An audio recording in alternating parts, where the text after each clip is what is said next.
todos bem-vindos ao canal do YouTube do Centro Espírita Augusto Silva. Sintam-se todos envolvidos pela paz dos mentores desta casa, que nos abraçam carinhosamente, estão sempre conosco, sejamos presencialmente na casa de Augusto Silva ou aqui pelo canal do YouTube. Estamos sempre conectados aos mentores queridos da equipe de Dr. Augusto Silva. Hoje nós vamos refletir um pouco sobre o capítulo 35 do livro Pão Nosso, onde o Emmanuel traz reflexões sobre um versículo da carta de Paulo aos Gálatas.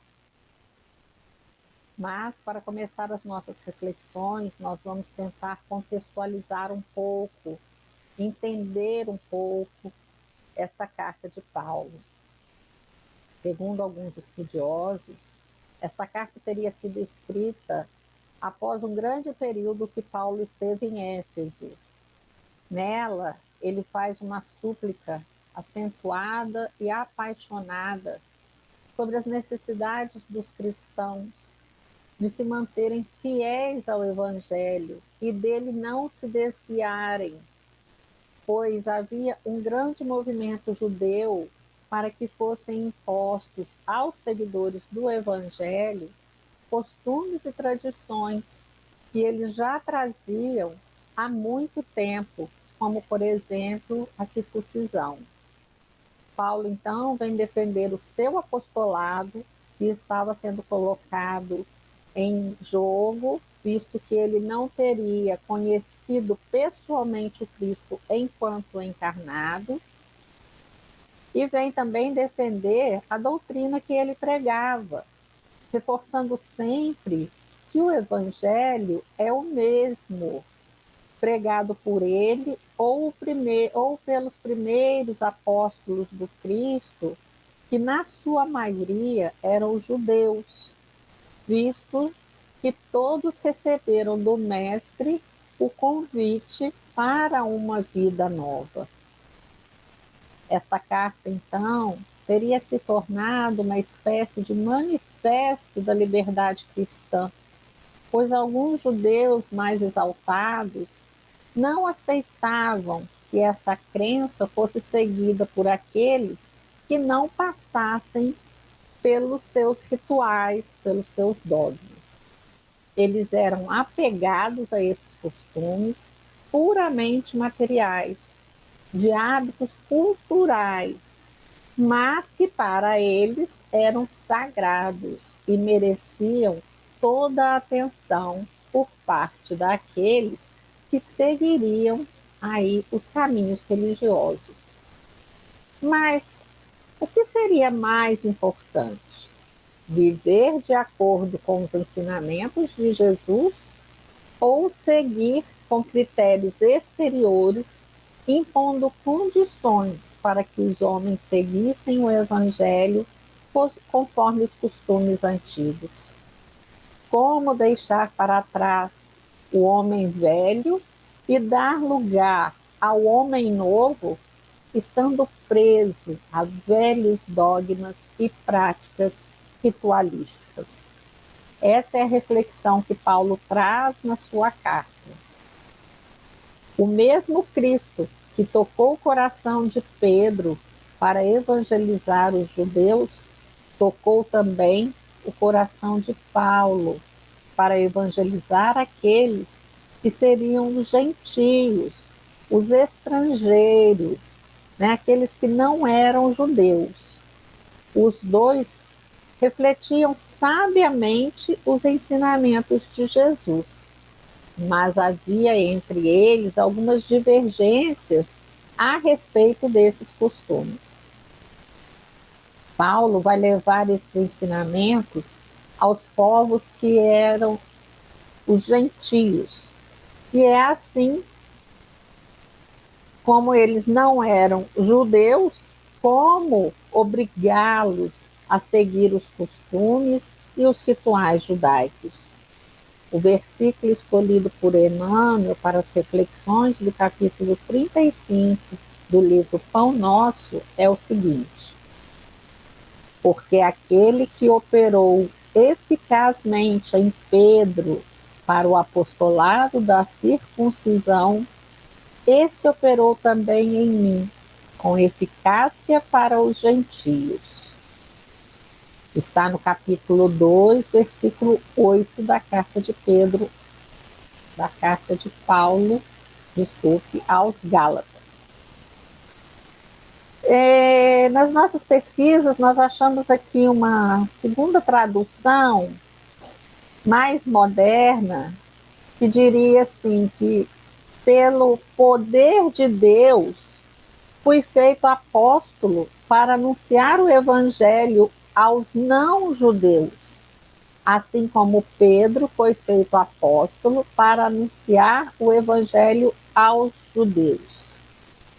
Então, começando o texto de Emmanuel, ele nos diz assim, que a vaidade humana sempre guardou a pretensão de manter o Cristo nos círculos do sectarismo religioso, mas Jesus prossegue operando em toda parte onde medre o princípio do bem.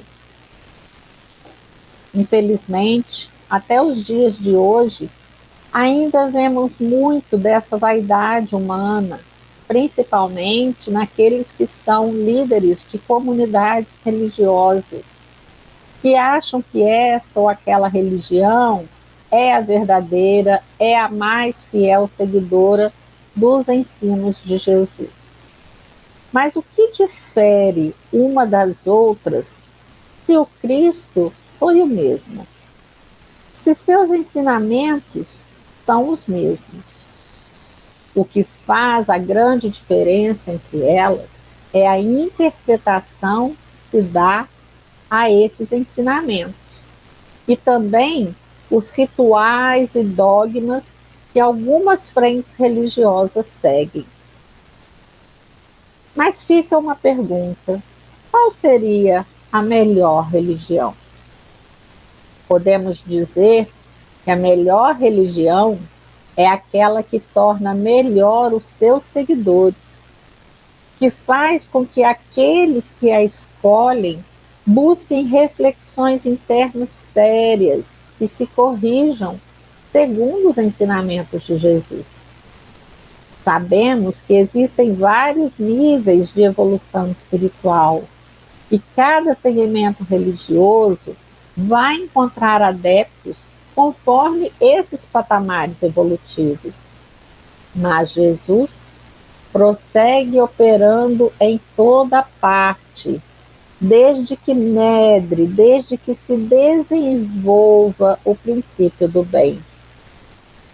Lembramos da promessa do Cristo, quando nos disse: onde estiver 2 ou mais reunidos em meu nome, ali eu estou no meio deles, conforme registra Mateus, no capítulo 18, versículo 20.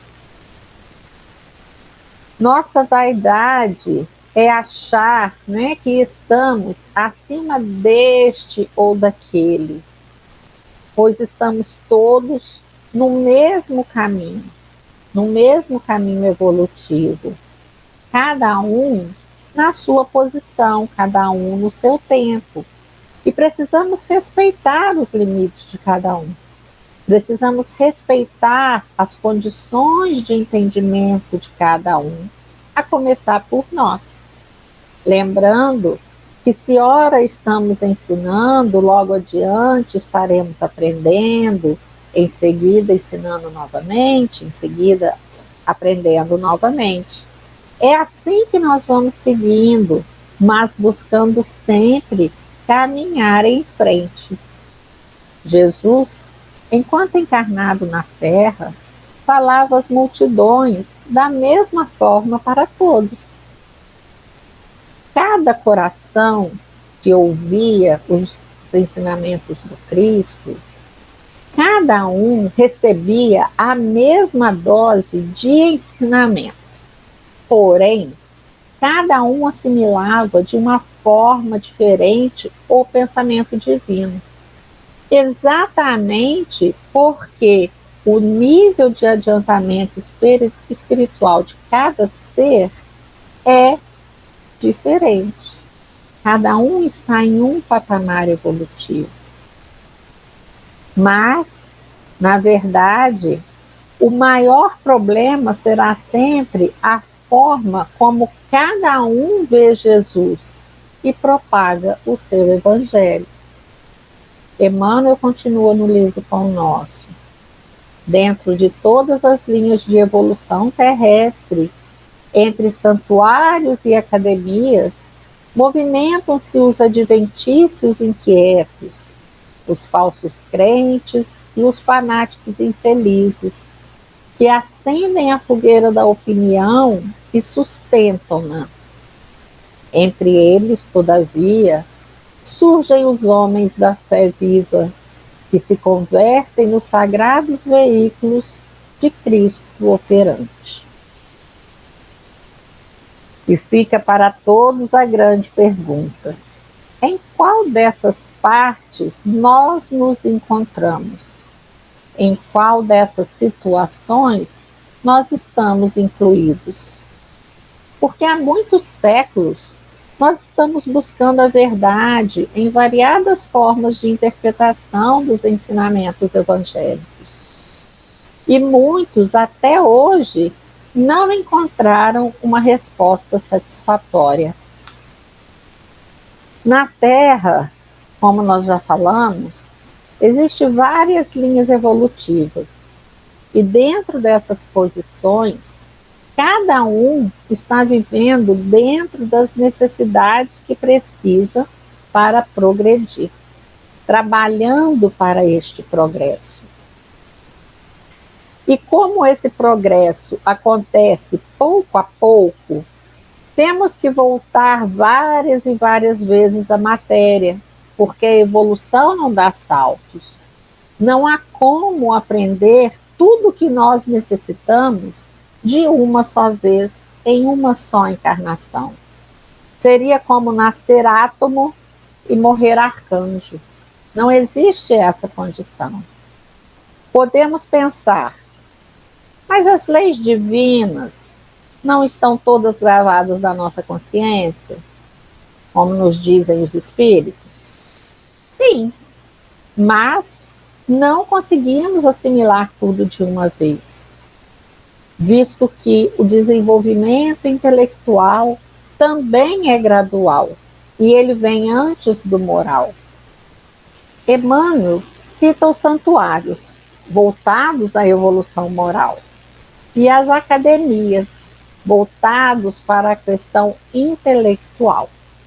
Entre eles, se encontram vários tipos de seres, em vários graus evolutivos. Os seres inquietos, os falsos crentes, os fanáticos, os infelizes. Mas ainda aí podemos encontrar, junto a eles, aqueles que já acenderam em si a chama da fé viva, onde o Cristo opera para que nos sejam exemplos, homens da fé viva, como nos diz Emmanuel. Aqueles que já venceram muitas coisas, muitas dificuldades, e que já se transformaram e podem sim nos trazer grandes ensinamentos. Em seguida, no texto de Emmanuel, traz uma comparação entre Pedro e Paulo, onde Emmanuel diz: Simão Pedro centralizou todos os trabalhos do Evangelho nascente, reajustando aspirações do povo escolhido. Paulo de Tarso foi poderoso imã para a renovação da gentilidade. Pedro centralizou, Paulo difundiu.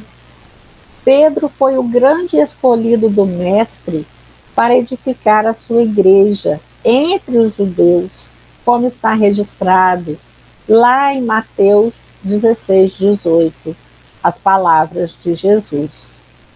Eu te digo que tu és Pedro, e sobre esta pedra edificarei a minha igreja. Mas, para que isso acontecesse, Pedro passou por muitas situações, por muitas provas. Ele viu Jesus curar os doentes do corpo, viu Jesus curar os doentes da alma, ficou maravilhado com a transfiguração do Monte Tabor e com a chamada ressuscitação de Lázaro. Pedro também negou Cristo no momento de sua prisão. E Emmanuel fala sobre isso no livro O Consolador, na questão 320, dizendo que a negação de Pedro mostra a fragilidade das almas humanas e perdidas na invigilância e na despreocupação da realidade espiritual. E também, segundo Humberto de Campos, no livro Boa Nova, onde ele traz um capítulo inteiro falando sobre a negação de Pedro, que seria o capítulo 26 do livro Boa Nova, Humberto de Campos nos narra que Pedro teria ouvido do próprio mestre que ele aprenderia naquele mesmo dia que o homem do mundo é mais frágil do que perverso. Ainda segundo Humberto de Campos, após a terceira negação de Pedro, ele cai em si quando ele ouve o cantar do galo, né? E ele lembra as palavras de Jesus, dizendo que ele o negaria antes que o galo cantasse. E aí Pedro se sente perturbado e sente uma infinita angústia. E instintivamente, nos diz Humberto de Campos, instintivamente volta-se para a cela onde o mestre se achava prisioneiro. Viu o semblante sereno de Jesus, a contemplá-lo através das grades singelas. Edificava-se ali, naquele momento, as bases fortes do reino divino em Pedro. Pedro trazia o espírito entusiasmado, sincero e conciliador, o que o tornaria mais tarde merecedor de grande respeito, porque ele despertou para o verdadeiro motivo da sua caminhada: ajudar, servir e amar. Lucas registra lá em Atos dos Apóstolos, no capítulo 5, que transportavam os enfermos para as ruas e que os punham em leitos e em camilhas, para que ao menos a sombra de Pedro, quando este passasse, cobrisse alguns deles. E até das cidades circunvizinhas concorria muita gente a Jerusalém, conduzida enfermos e atormentados de espíritos imundos, os quais eram todos curados. A sombra de Pedro curava. E aí também Emmanuel fala de Paulo, né? O que dizer de Paulo? Paulo ficou conhecido como o apóstolo dos gentios. A princípio, ainda como Saulo, foi grande conhecedor e doutor da lei mosaica, e também um grande perseguidor dos cristãos, até o dia em que encontrou Jesus às portas da cidade de Damasco, onde ele escuta a conhecida frase: Saulo, Saulo, por que me persegues? Começava ali a sua jornada de trabalho junto ao Cristo, e também um calvário de desafios e dores. Renegado pela família, foi abandonado pelos amigos e dado como louco. Determinado a levar os ensinamentos de Jesus a todos os lugares, alimentado a um só ideal: tornar Jesus conhecido, amado e servido. Na introdução do livro Paulo e Estevão, o próprio Emmanuel nos diz que se a figura de Paulo avulta muito mais aos nossos olhos, é que ele ouviu, negou-se a si mesmo, arrependeu-se, tomou a sua cruz e seguiu Cristo até o fim de suas tarefas materiais. Entre perseguições, enfermidades, desilusões, pedradas, açoites e encarceramentos, Paulo de Tarso foi um homem intrépido e sincero, caminhando entre as sombras do mundo ao encontro do Mestre, que se fizeram ouvir nas encruzilhadas da sua vida. Foi muito mais que um predestinado, foi um realizador que trabalhou diretamente e diariamente para a luz. Lucas também registra em Atos, no capítulo 9, uma conversa de Jesus com Ananias, onde o Senhor pede que Ananias vá até a hospedaria onde Paulo se encontrava cego e o cure. E aí, no questionamento de Ananias, Jesus diz a ele: Paulo é para mim um vaso escolhido, a fim de levar o meu nome perante os gentios e os reis e os filhos de Israel.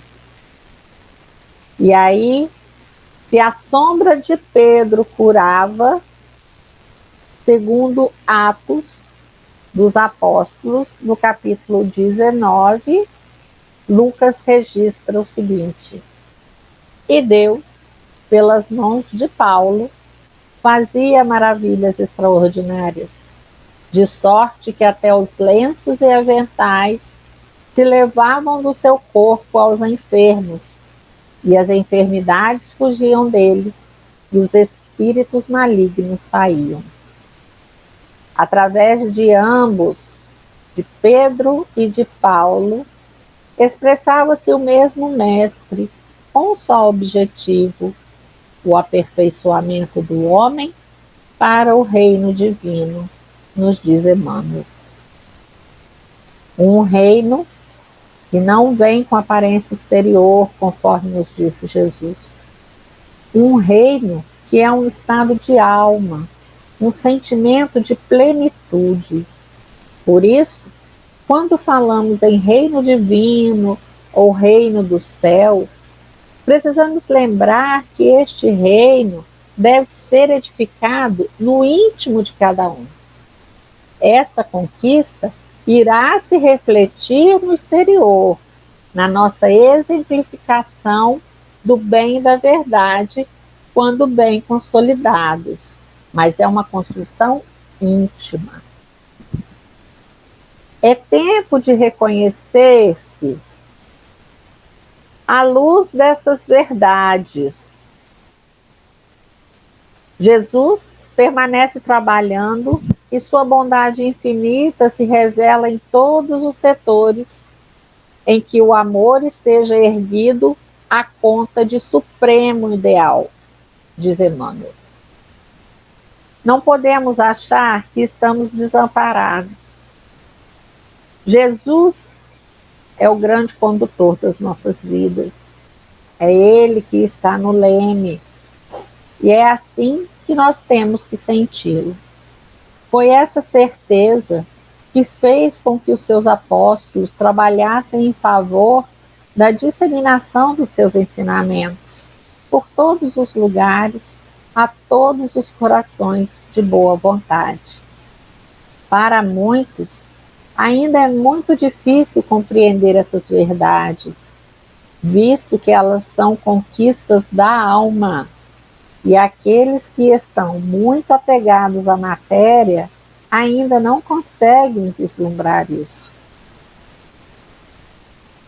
Voltando a Pedro e a Paulo, né, vale lembrar que Pedro edificou concretamente o seu reino interior após negar o Mestre e compreender o verdadeiro sentido dos seus ensinamentos. Paulo precisou ser chamado pessoalmente por Jesus após passar por tantos momentos em que poderia ter se rendido ao Evangelho, através de muitas pessoas, podemos dizer, muitos enviados pelo Cristo que cruzaram o seu caminho, como Abigail, a sua noiva amada, Gamaliel, o seu grande mestre, e Estevão, aquele que, após ser condenado e apedrejado, quando Paulo se converte aos ensinamentos de Jesus, Estevão passa a ser o seu grande mentor em nome do Cristo. E foi só com a luz do próprio Cristo que Paulo teve o seu despertamento. Nós já temos contato com os ensinamentos divinos. E mais ainda, temos as claridades da doutrina espírita, que nos fortalece ainda mais o entendimento, que traz tanta claridade, que tanto nos conforta, que tanto nos traz uma claridade maior aos ensinamentos do Evangelho. Emmanuel termina o texto do capítulo 35 do livro Pão Nosso, nos deixando um conselho. Ele nos diz: ninguém se prenda ao domínio das queixas injustas, encarando os discípulos sinceros e devotados por detentores de privilégios divinos. Cada aprendiz se esforce por criar no coração atmosfera propícia às manifestações do Senhor e de seus emissários. Trabalha, estuda, serve e ajuda sempre, em busca das esferas superiores, e sentirás o Cristo operante a teu lado nas realizações de cada dia.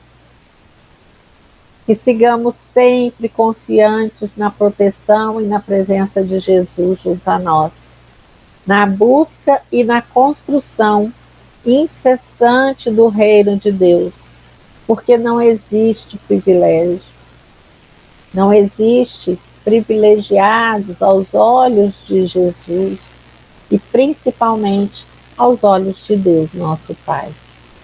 Todos temos as mesmas oportunidades, todos temos infinitas formas de crescer. Cabe somente a nós escolher a mais acertada e seguir sempre em frente com o Cristo e para o Cristo. Muita paz a todos.